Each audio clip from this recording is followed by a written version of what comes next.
Que acompanha aqui meus vídeos já há algum tempo, já viu essa história que eu contei aqui da Dona Ruth.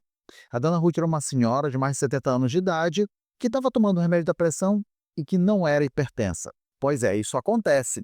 E acontece também aquelas pessoas que estão na dúvida, teve um pico de pressão, será que é hipertenso ou não? Será que já deve tomar remédio? E aí você tem dúvida? Será que você tem realmente hipertensão? Será que você já precisa tomar remédio? Pois bem, aqui nesse vídeo eu vou mostrar para vocês como eu consigo fazer esse diagnóstico de hipertensão e consigo cravar se o paciente é hipertenso ou não. E claro que nada vem aqui da minha cabeça. A gente utiliza o quê? Ciência. E tudo que eu vou falar aqui está baseado na última diretriz de hipertensão arterial da Sociedade Brasileira de Cardiologia. Também, claro, de outras sociedades que eu levo em consideração, mas é óbvio, se eu estou no Brasil, eu vou levar em consideração o quê? A diretriz brasileira de hipertensão. E, óbvio, tem aqui o meu toque especial, tem o meu dedo, sim, porque diretriz é uma coisa para me direcionar, mas tem a particularidade de cada um médico leva. Eu quero justamente mostrar para vocês como é que eu faço aqui. Quando o paciente chega para uma consulta, ele vem reclamando de alguns sintomas de pressão alta. Então ele reclama de dor de cabeça, ele reclama de cansaço, ele já chega reclamando que a pressão dele está alta, ou muitas das vezes ele nem fala isso, às vezes ele fala só que ele teve um pico de pressão. Ah, doutor Cota, eu percebi nas últimas 2 vezes que minha pressão deu alta. E aí, como é que a gente vai fazer esse diagnóstico de hipertensão? Então, quando eu estou começando uma consulta, eu começo fazendo 3 perguntinhas. A primeira, qual foi a sua pressão mais alta que você já teve? Em segundo, qual foi a pressão mais baixa? Para aí sim eu perguntar qual foi a pressão média. Porque quando eu pergunto ao paciente, qual foi a média da sua pressão? Normalmente ele fala mais alta. Não, assim eu já induzo logo ele me falar qual foi a mais alta, para ter ideia qual é o pico da pressão, qual é a mais baixa e aí o mais importante, qual a média. Porque as pessoas se enganam e acham que só porque teve um pico de pressão, ela é hipertensa. Não é, gente. O que caracteriza o paciente hipertenso é a média da pressão. Vou dar aqui o meu exemplo para vocês. Uma vez, lá por volta dos meus 20 anos de idade, na leseira ali da juventude, eu tive um ataque de fúria e minha pressão deu 30/17. É o quê? Teve uma outra vez que eu estava indo para a sala de cirurgia, que operar minha vesícula, minha pressão deu 16/10. Quando eu estava com crise por causa da pedra vesícula, minha pressão chegou a 19/9 no pronto-socorro. Mas eu não sou hipertenso. Veja, eu estou hoje com 49 anos e não sou hipertenso. Mas por que eu não sou hipertenso já que essa minha pressão deu alta? É justamente porque a gente avalia a média da pressão. Então, como que a Sociedade Brasileira de Cardiologia recomenda a gente fazer o diagnóstico de hipertensão aqui no consultório? Mais detalhe, que eu não sigo e vou explicar depois por quê. Eles recomendam o seguinte, que a gente verifique a pressão do paciente em 3 momentos. Eu tiro normalmente aquela primeira medida, que é aquela logo quando o paciente chega no consultório, que ele está um pouco ansioso, a gente tira essa medida, pega as 2 medidas e tira a média dela. Pronto. Se a média dela passou pelo limite, eu vou depois deixar aqui para vocês. Se ela passou daquele limite, então digo que o paciente ele é hipertenso e já posso passar a medicação para ele. Só que eu não concordo. Eu não concordo dessa forma. Por quê? Porque tem muita gente que você conhece que tem o que a gente chama da hipertensão do jaleco branco. Ou, como eu brinco até com meus pacientes, é a hipertensão do terno preto. Continue! Eu gostasse! Amostradinho! E aí eu posso cometer o erro, que nem já aconteceu com vários pacientes, de receber o diagnóstico de hipertensão, ficar tomando remédio para o resto da vida e não ser hipertenso. Não gosto dessa técnica, não acho legal, porque dá margem a muito erro. Tá bom, doutor Cota, mas já que o senhor não faz diagnóstico de hipertensão normalmente dentro do seu consultório, como é que o senhor faz o diagnóstico de hipertensão? Eu levo em consideração mais o que o paciente me fala durante a consulta e através dos exames. Quer ver um exemplo? Chega um paciente comigo que eu faço durante aquelas 3 perguntas. Qual foi a sua pressão menor que o senhor já teve? Ah, doutor Cota, a minha pressão menor que eu já tive foi 14/9. E qual foi sua pressão mais alta? Ah, minha pressão já chegou a dar 20/11. E na maioria das vezes, na média ali, fica dando quanto a sua pressão? Na média, minha pressão fica 15, 16/8/9. Você que está assistindo aí, você tem dúvida que esse paciente não é hipertenso? É claro que não. Esse paciente já verificou várias vezes a pressão dele. E a menor de todas já é alta. Acabou. Ali eu já faço o diagnóstico. Não preciso de exame nenhum. Esse é um paciente hipertenso. Diferente daquele que fala que a pressão dele chega a dar a 20/10, a mínima dá 11/7, mas na média fica ali entre 12, 13, 14/8/9. Entende bem a diferença? Naquele primeiro caso que eu mostrei para vocês, o paciente com certeza é hipertenso porque todas as medidas dele estão altas, todas. Esse outro que a média ali fica de 13, 14, é meio duvidoso.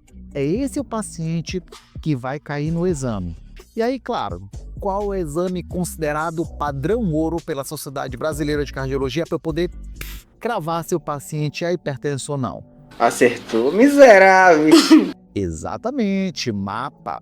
Porque é o melhor exame. Qual é a grande vantagem da mapa? Durante a mapa eu verifico a pressão em 24 horas 70, 80 vezes. Eu verifico a pressão no dia a dia da pessoa. Eu verifico a pressão dela fora do ambiente do hospital, de uma clínica, do consultório, onde não tem o efeito do jaleco branco. É aquela pressão realmente do dia a dia. E pasmem, muitas das vezes pacientes juram de pé junto que são hipertensos, quando vê o resultado da mapa, não é hipertenso. Isso eu pego com muita frequência. Ah, doutor Cota, mas esse exame ele é muito chato. Ele fica apertando aqui meu braço e eu não consigo tomar banho, incomoda para dormir. Ah, não quero mais fazer esse exame não. Não tem uma outra saída? Tem uma outra saída, chamada de MRPA. A MRPA, ela não fica 24 horas com o paciente. Dependendo do protocolo, ali usa 5, 7 dias, o paciente ele leva o aparelho para casa, ele coloca o aparelho em horários pré-determinados, existe toda uma técnica que ele é orientado a seguir. Depois a gente conecta esse aparelho no computador, transfere os dados e faz análise, igual que a gente faz na mapa.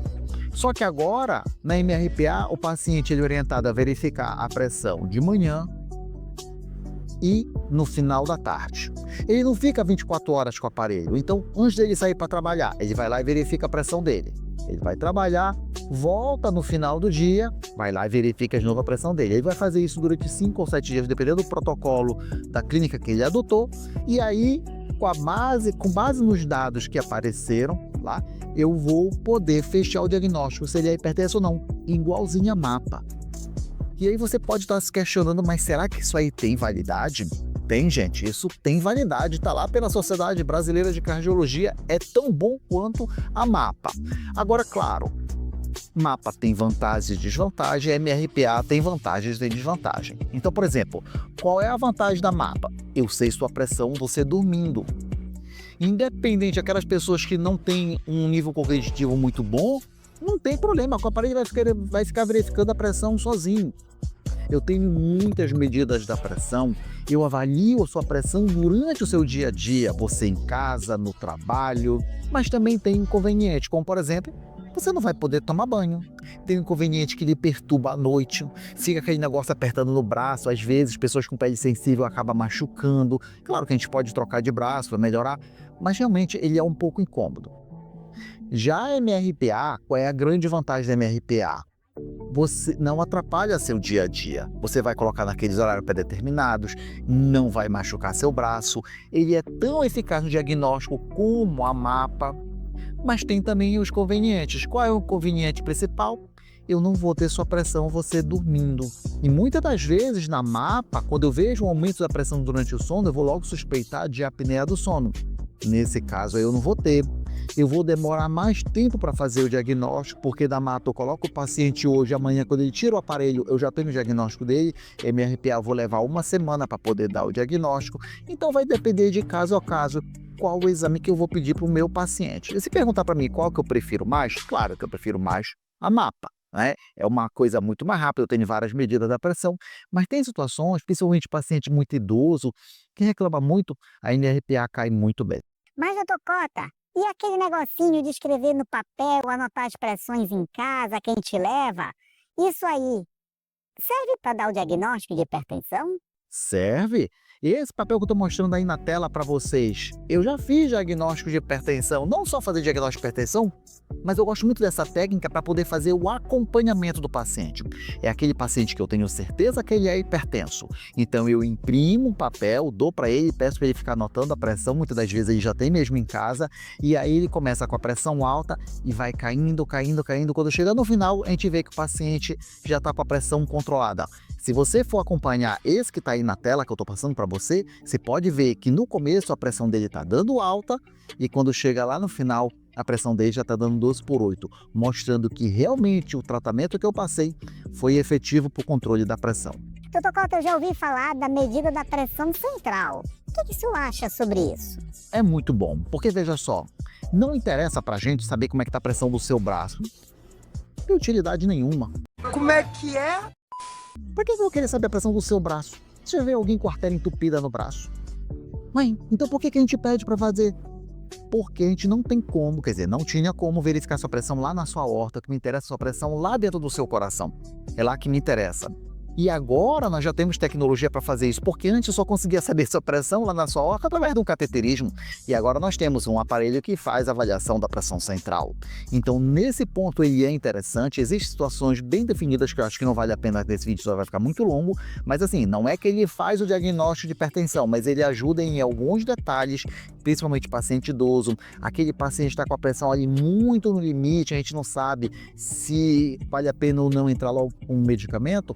São situações bem interessantes, além de avaliar o envelhecimento da sua artéria, entre outros detalhes. Mas assim, ainda não está bem definido ele para fazer diagnóstico de hipertensão.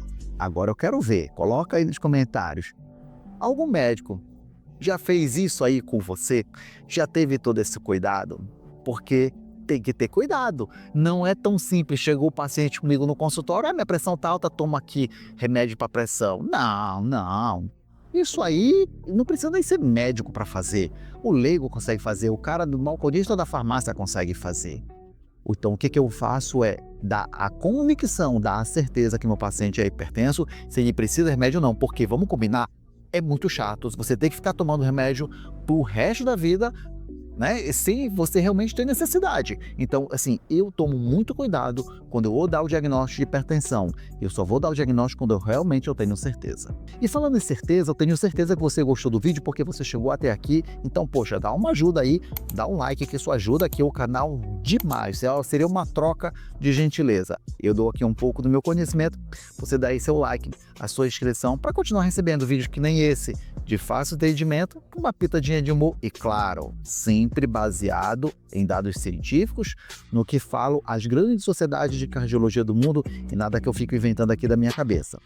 E se ainda assim você está em dúvida, aí você tem duas opções, ou você coloca aí nos comentários para eu tentar responder, ou se quiser, pode marcar uma consulta sim, porque eu atendo aqui em Manaus, mas eu atendo paciente do Brasil e do mundo inteiro. Isso que eu faço aqui com meu paciente, aqui no meu consultório, eu também consigo fazer com você aí da sua cidade de forma bem simples. Eu peço o exame, você faz aí na sua cidade e você volta comigo, tá bom? Eu espero ter ajudado. Se quiser participar, nós temos na nossa live toda segunda-feira às 18 horas horário de Brasília. Um forte abraço, Deus abençoe todos vocês e nos veremos no próximo vídeo.